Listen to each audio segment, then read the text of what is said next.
Connaissez-vous le nouveau modèle économique des petits agriculteurs?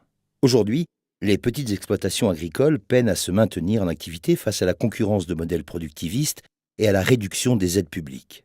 Pour faire face, elles ont eu l'idée de redévelopper les circuits courts et la vente directe aux particuliers, répondant ainsi à l'engouement pour le consommer local. Mais ces petites exploitations rurales manquent souvent de moyens pour investir dans ce type de développement et ne profitent pas de cette belle opportunité de marché.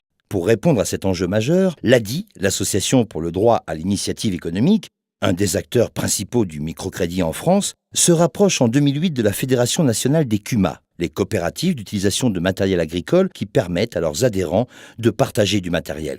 2 ans plus tard, un fonds d'investissement solidaire d'un nouveau genre est créé pour valoriser la production agricole en milieu rural. Il facilite la création et l'exploitation de petits ateliers qui permettent aux agriculteurs de transformer eux-mêmes leur production. Ils maîtrisent ainsi un maillon supplémentaire de la chaîne de valeur. Prenons l'exemple de la légumerie collective CUMA Bio Val-de-Seine, lancée début 2012.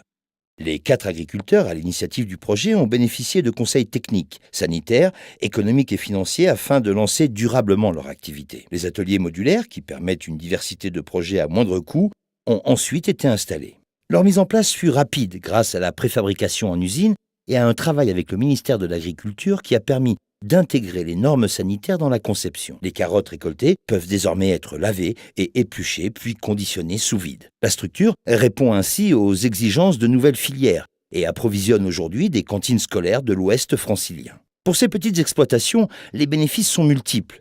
L'activité est dynamisée, les agriculteurs ont acquis de nouvelles compétences et font aujourd'hui partie d'un réseau professionnel. 4 emplois salariés supplémentaires ont été créés pour commercialiser la production et les enfants des cantines profitent désormais d'une alimentation plus saine dont ils connaissent l'origine.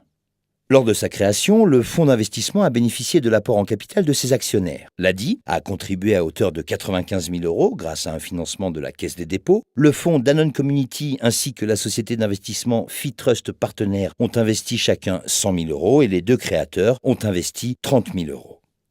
En 2012, le programme est lancé et a déjà monté ses 2 premiers projets pilotes. Il en prévoit 6 en 2013 et 8 en 2014. Cette initiative remarquable, lauréate 2012, est Isomir, le fonds d'investissement qui a développé et finance ce nouveau modèle d'initiative solidaire en milieu rural.